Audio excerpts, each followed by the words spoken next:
কত লোক মেয়ে দেখতে গিয়ে নিজে বিয়ে করে নিয়ে চলে যাচ্ছে, ঠিক না বেটি? বাস্তব বলছি গো বাপ। এবার করলো কি? প্রথম প্রশ্ন আপনাদের শোনেন, কোথায় ঘা পড়ছে। প্রথম প্রশ্ন আপনারা মেয়েটাকে করেছেন কি, তোমার নাম কি? তো মেয়েটা প্রথম বলল, একটা তৈরি করা নাম বলছি, মোসাম্মাত জঞ্জালি খাতুন। হয়ে গেল। তোমার বাপের নাম কি? তা মেয়েটা ধরুন একটা নাম বললো, তৈরি করা নাম, মোহাম্মদ চিটিংবাজ আলী মোল্লা। এ বাবা জান, আমি আব্দুল গফফার আব্দুল জব্বার বলে ফেঁসে গেছিলাম এক জায়গায়। আরে আমি বলেছি, ধরুন মেয়েটা বললো আমার বাপের নাম আব্দুল গফফার মোল্লা। এখন আব্দুল গফফার মোল্লা বলে একজন হাজী সাহেব ছিল, সে উঠে দাঁড়িয়ে বলছে আল্লাহর কসম করে বলে হুজুর আমার কোনো মেয়ে নেই। আমি সেই দিক থেকে বলি বাবা আর এরকম নাম বলবো না, তৈরি করা নাম বলি। যাই ভাই, মেয়েটা বললো চিটিংবাজ আলী মোল্লা। ভালো, তোমার মায়ের নাম কি? তা বললো মেয়েটা ধরুন মোসাম্মাত হিংসুটি বিবি। যাক, 4 নাম্বার প্রশ্ন আপনারা কি করেছেন, তুমি কোরআন পড়তে পারো, ঠিক না বেটি? তো মেয়েটা বললো জি। আপনারা বললেন পড়ো। তো মেয়েটা কোরআন পড়তে লাগলো। তারপরে মেয়েটার মুখ দেখলেন, দেখার পরে কি করলেন? আচ্ছা আপনি এসেছেন কখন? মেয়েটার বাড়িতে এসেছেন কখন? 11টায়। কতজন এসেছেন? 20 জন। কি কি খেয়েছেন? নাস্তা, ভাত, বিকেলে ফল, চা, বিস্কুট। টোটাল মিলে 20 জনের কত টাকা খরচা হবে? কমসে কম 1010 টাকা হবে না? আরে ভাই বলুন না, 1010 টাকা তো হবে। এই হারাম করে দিচ্ছে ক টাকা জানেন মেয়েটার হাতে? 200 টাকার একটা নোট।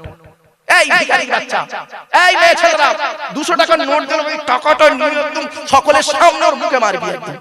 ছোট লোক কোথাকার। কেন 500 টাকার একটা নোট জুটলো না তোর কপালে? কথাটা শুনতে খারাপ লাগছে জানি, কিন্তু আমার বলতে খারাপ লাগছে না। এটা নাম যদি বলি চোখটা খুলবে না। চলুন তো ভালো কথা। মেয়েটার কোরআন পড়া শুনলেন, বাড়ি চলে এলেন। এবার মেয়ের বাড়ির তরফ থেকে ছেলে দেখতে যাচ্ছেন, পাকা দেখা শোনাচ্ছে ফাইনাল। ছেলেকে কি প্রশ্ন করলেন? 4টে প্রশ্ন করেছেন। মেয়েকে করেছেন 4টে।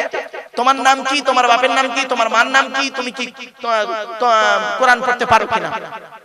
ছেলেটাকে 4টে প্রশ্ন করেছেন। কি কি প্রশ্ন শুনুন। তোমার নাম কি? তোমার বাপের নাম কি? তোমরা ক ভাই বোন? তুমি কি করো? একবারও জিজ্ঞাসা করেছেন এই ছেলে কোরআন পড়তে পারো? ওযুর ফরজ জানো? তায়াম্মুমের ফরজ জানো? গোসলের ফরজ জানো? নাপাক থেকে কি করে পাক হতে হয় জানো বাবা? একবারও প্রশ্ন করেননি, খালি খেয়ে চলে এসেছেন তার বাড়িতে। কিয়ামতের মাঠে ওই দেখাশোনা করার লোকগুলোকে যে কি করবে? কবরে ঢোক, কবরে ঢোক। তবে কি বলবো বাবা, এখন আর দেখাশোনা করার বিয়ে আছে না? অনলাইনে চলে আসছে সব, অনলাইনে। যাই হোক, এখন আর দেখাশোনা উঠে গেছে, খুব কম হয়, এখন অনলাইনে বেশি। আর দেখাশোনা করে বিয়ে হলেও আবার সমস্যাও হয়ে যায়। কি বলবো, 6 মাস সংসার করে আবার পালিয়ে যাচ্ছে। কোথায় কে পালাচ্ছে তার কোনো ঠিক নেই, আল্লাহ ভালো করুক। যাই হোক বাবা, এর ফলে কি লাভ হলো আর লস হলো শুনে নিন। মেয়ের বাপেদের মাথায় ঢুকে গেছে এখন, আমার মেয়ে এমএ পাস করুক আর বিএ পাস করুক, আমার মেয়েকে কোরআন পড়া শেখাতেই হবে। ইমাম সাহেবের কাছে হোক, মলি সাহেবের কাছে হোক, মায়েদের কাছে হোক, কোরআন পড়িয়ে নিল। আর ছেলের বাপেদের মাথায় ঢুকে গেছে, আমার ছেলে কোরআন পড়ুক বা না পড়ুক, নামাজ পড়ুক না পড়ুক, আমার ছেলের জলপথ থাকলেই হবে, টাকা থাকলেই হবে, জরি দর্জি ফুল মেশিনের ওস্তাকার হলেই হবে, টাকা থাকলেই হবে আমার ছেলের বিয়ে। ফলে কি দাঁড়ালো? 40 বছর পরে বুড়োগুলো কোরআন পড়তে পারে না, বুড়িগুলি কোরআন পড়তে পারে। বাড়ি থেকে ভাববে আমার বাপেরা, এই কাজটা আপনার ছোটবেলায় করা উচিত ছিল। এখনো সময় আছে বাপ, এখনো সময় আছে। মসজিদের ইমাম সাহেবের কাছে বসে, এলাকার কোন আলেম ওলামা যদি থাকে তাদের কাছে বসে কোরআনটা শিখে নেবেন। কোরআনের ভিতরে সব রয়েছে, সব রয়েছে। কি নেবেন? বাংলায় কোরআন বের হয়ে গেছে, বাংলা অর্থগুলো পড়বেন। আরে America, London, France, Britain, Japan, Jordan, Germany কোরআন তারা পড়ে গবেষণা করে ইসলামের কালেমা পড়ে মুসলমান হচ্ছেন, আবার কি পরমাণু বোমা তৈরি করছে। কি নেবেন? সবই রয়েছে কোরআনের ভিতরে। ভূগোল নেবেন, গোটা ভূগোলটাই কোরআনের ভিতরে। ভৌত বিজ্ঞান নেবেন কোরআন থেকে, জীবন বিজ্ঞান নেবেন কোরআন থেকে, কি নেবেন বলুন? সবই রয়েছে কোরআনের ভিতরে, ডাইরেক্ট ইনডাইরেক্ট। এই কোরআন কি নিয়ে গবেষণা করছে কারা? America, London, France, Britain, Japan, Jordan, জার্মানির ঠান্ডা করে বসে বসে কোরআন কি নিয়ে গবেষণা করছে। কারা করেছে?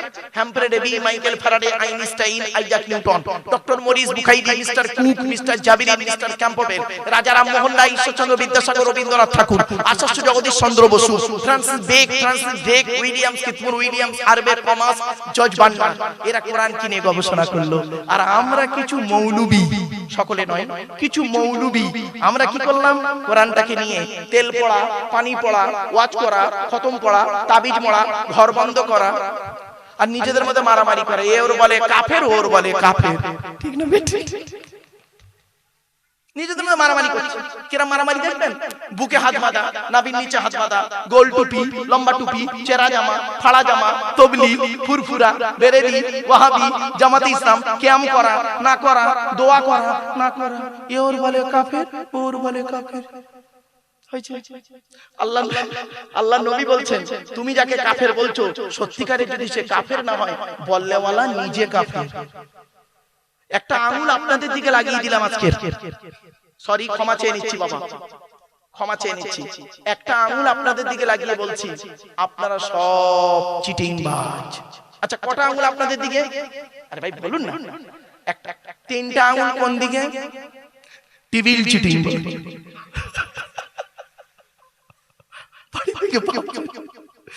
আমার কথাগুলো না বাড়ি থেকে প্র্যাকটিক্যাল করবে। অতএব মান আরাফা নাফসাহু ফাকাদ আরাফা রাব্বাহু, যে তার নিজের নফসকে চিনতে পেরেছে সে তার রব আল্লাহকে চিনতে পেরেছে। আগে নিজেকে চিনতে শিখুন। আজকের বাড়িতে গিয়ে একটা প্রশ্নের উত্তর খুঁজে বের করবেন, বালিশে মাথা রেখে, আমি কি মানুষ? কি বললাম? নিজেকে প্রশ্ন করবেন, আমি কি মানুষ? স্বামী হতে গেলে যা যা দায়িত্ব সেগুলো কি আমার মধ্যে আছে? ব্যাস।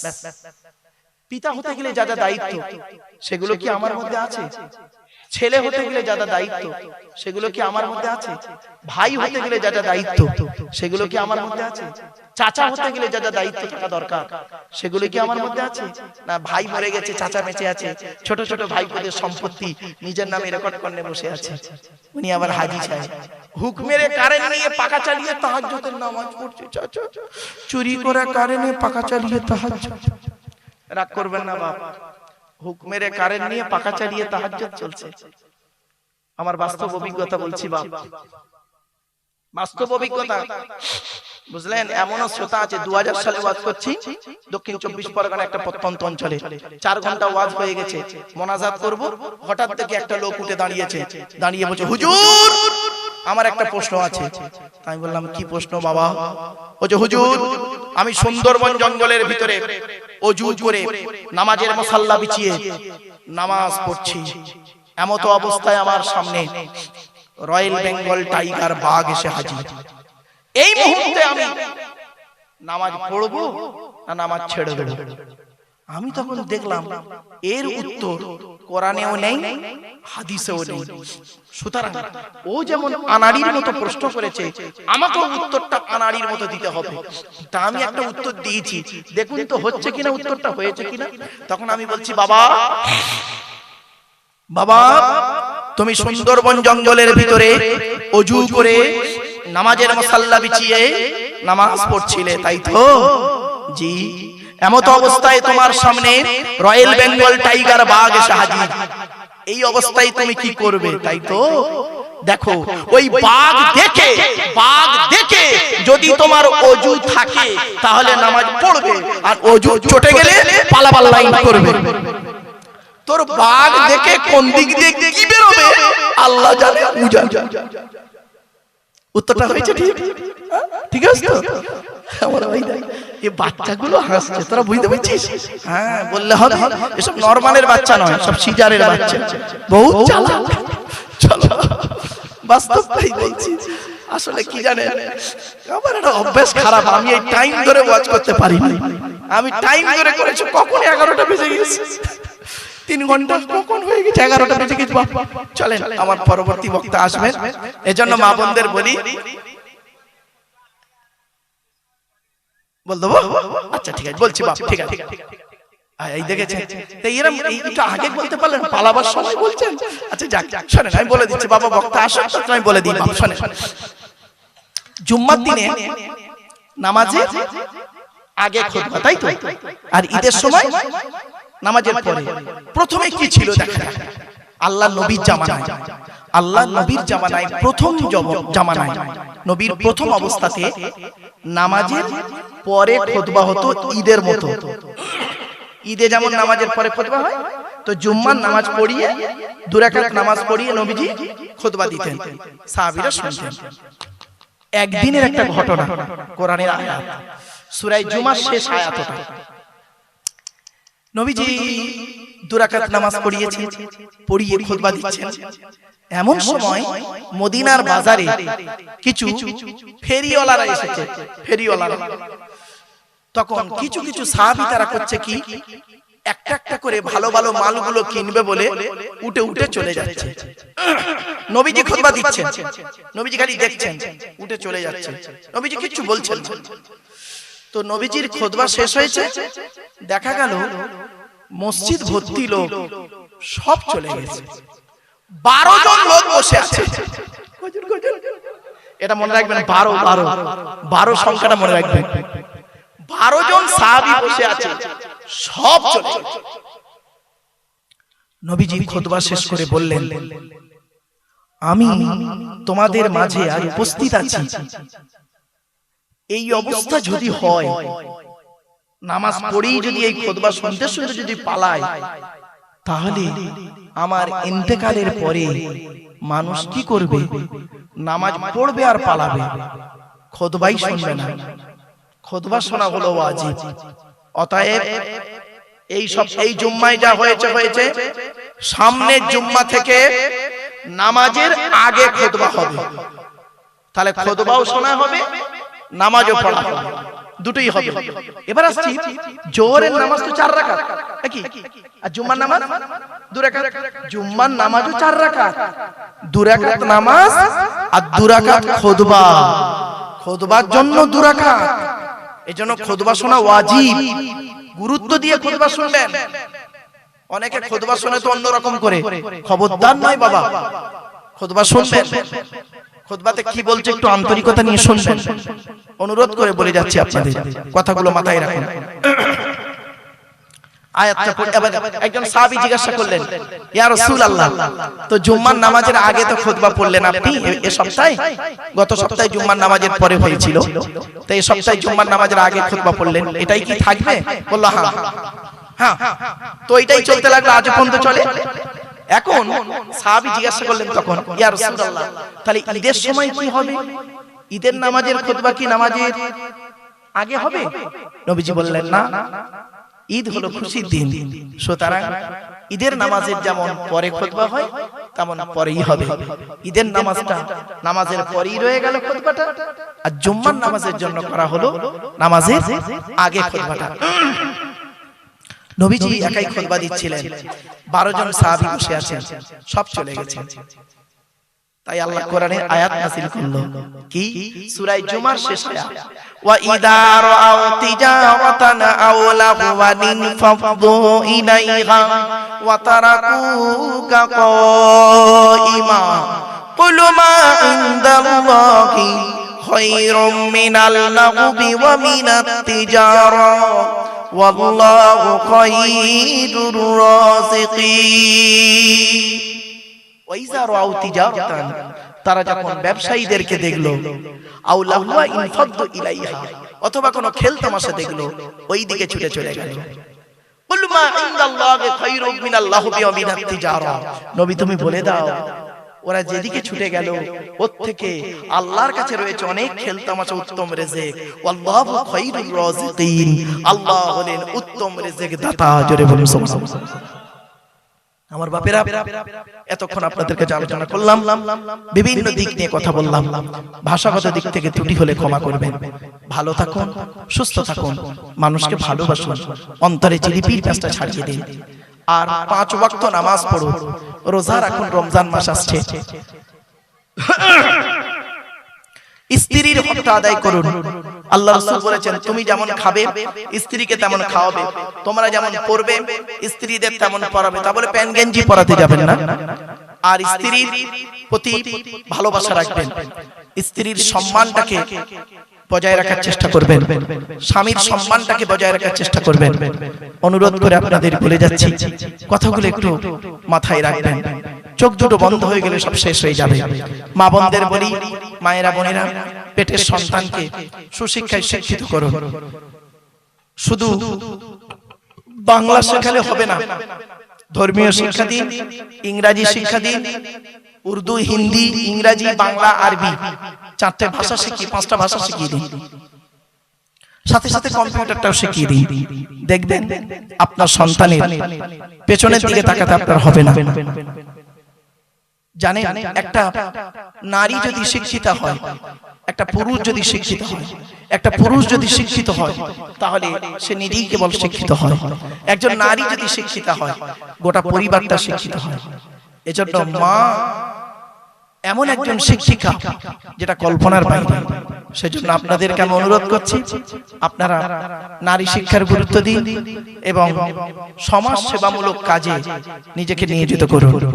সমাজ সেবা, আপনারা জলসা দেন, সাথে সাথে আরো কিছু সামাজিক কাজ করেন, রক্তদান শিবির করেন। কেন বাবা, আপনাদের এই জলসা 2 দিন নাকি? গতকাল কি হয়েছে বাবা?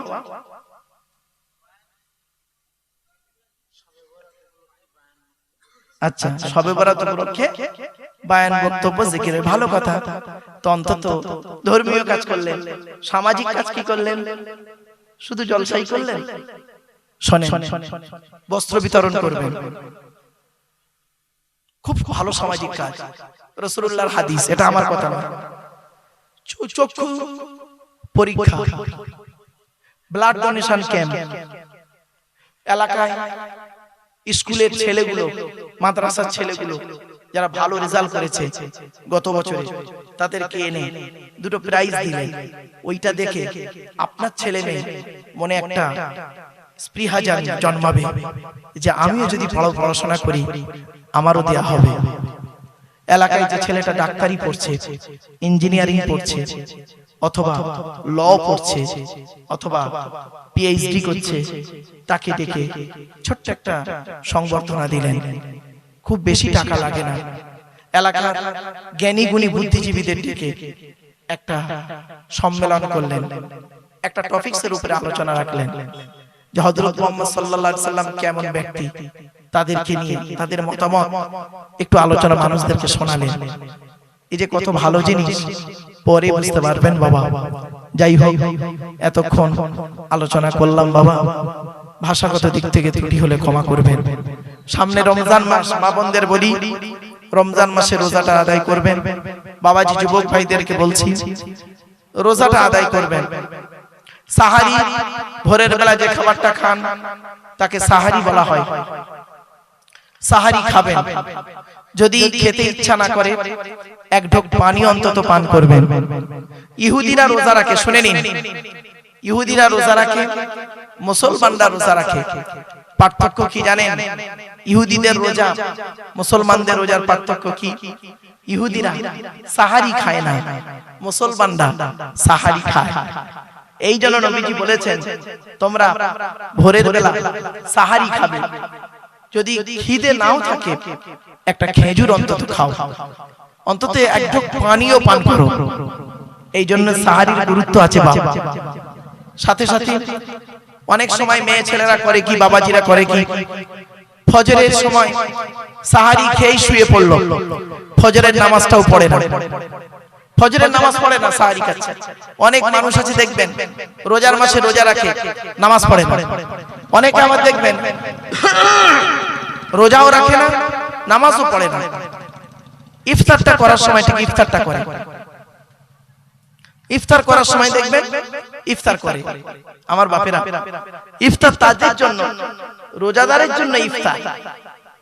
খারাপ ভাববেন না, রোজাদারের জন্য ইফতার। তাই আপনাদের বলে যাচ্ছি বাপ, রমজান মাসে যেমন রোজা রাখছেন ইফতার করবেন। আপনি অনেকের ধারণা হয় আমার ইফতার যদি ও খায় রোজাটা ওর হয়ে যাবে, এই জন্য দেখবেন কেউ একসঙ্গে ইফতার করতে চায় না, যে যার ঘরে ইফতার করে। কেন বাবা? মনে রাখবেন, আপনি যদি অন্যজনকে ইফতার করান, আল্লাহ রাসূল বলেছেন একটা ঘোড়ার গায়ে যেমন লোম থাকে ওই লোম পরিমাণ সওয়াব আল্লাহ আমলনামায় লিখে দেবে। আপনি ইফতার করাবেন মানুষকে, নিজে ইফতার করবেন, অন্যকে ইফতার করাবেন, খেয়াল রাখবেন এগুলো, এগুলো ইসলামের আদর্শ। আজকে এই জিনিসগুলো আমাদের মধ্যে নেই বলি আমরা অনেক পিছিয়ে আছি। খাবার আগে দোয়া বলুন, খাবার শেষে দোয়া বলুন, খাবার আগে আল্লাহর নাম নিন, খাবার শেষে আল্লাহর নাম নিন।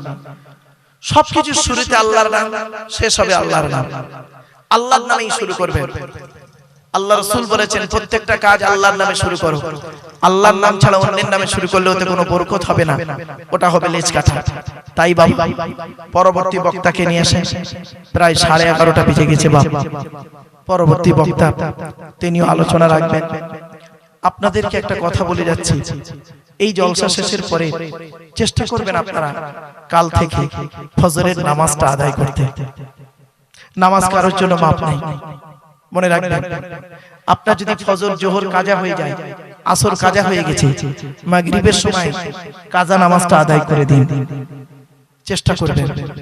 কিন্তু নামাজ আপনার মাপ নেই, আপনি কি জবাব দেবেন কবরে গিয়ে?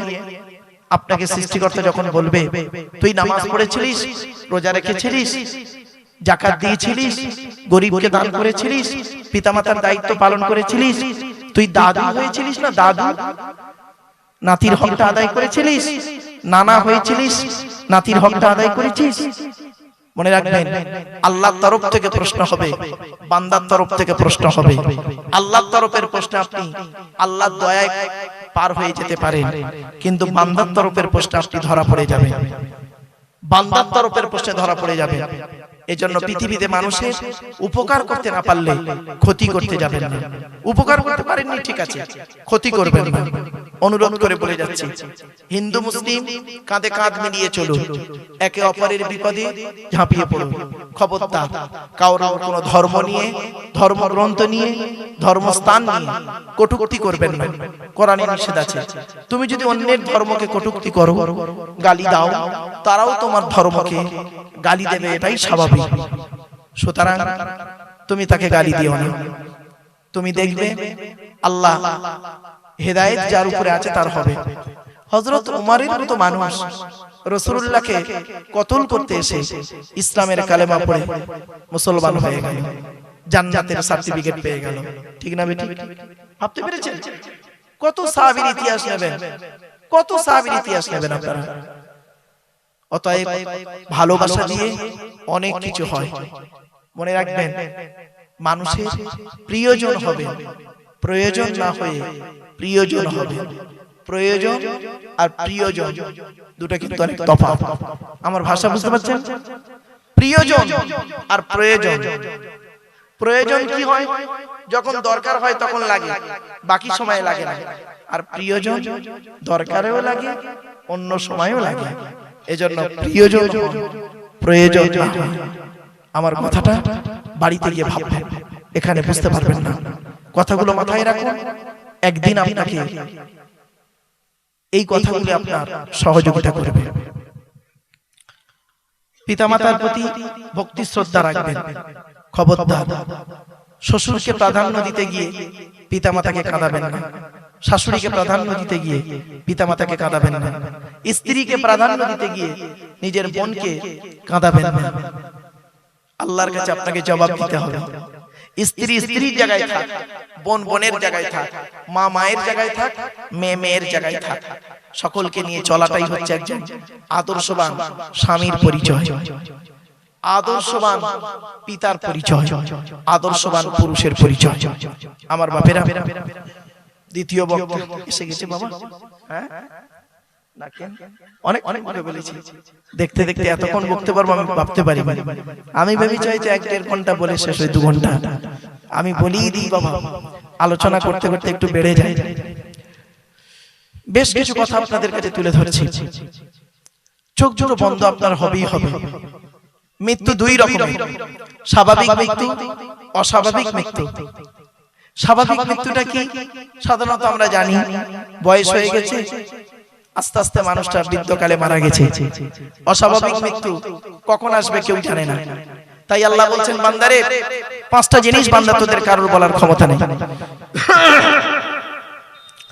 কিয়ামত কবে হবে, মায়ের পেটে কি আছে, কোন মেঘে কতটা পানি বর্ষণ হবে, আর আগামীকাল কি খাবার খাবি, কত টাকা উপার্জন করবি, কোন জমিনে কোথায় কি অবস্থায় তোদের মৃত্যু হবে, এ বলার ক্ষমতা কারোর নেই। তাই আপনাদেরকে আমি অনুরোধ করে বলে যাচ্ছি, দয়া করে মেহেরবানি করে এই কথাগুলি গুরুত্ব দিন। কুদরতে আযম তার কে বুঝিতে পারে, অজ্ঞান হইবে জ্ঞানী ধ্যান যদি করে। বেওফাই দুনিয়া কেন ভোলা মন, দিবানিশি করো তুমি খোদাকে স্মরণ। গুনাহে ডুবিয়া গেলি ওরে বেশরম, কিয়ামতের দিন তুই করিলি নিগমন। পানি পানি করে তুমি পড়ে খাপে খাপি, ওরে সালি তাড়াতাড়ি দেবে তালা চাবি। মালিকুল মউত তোর জান যাবে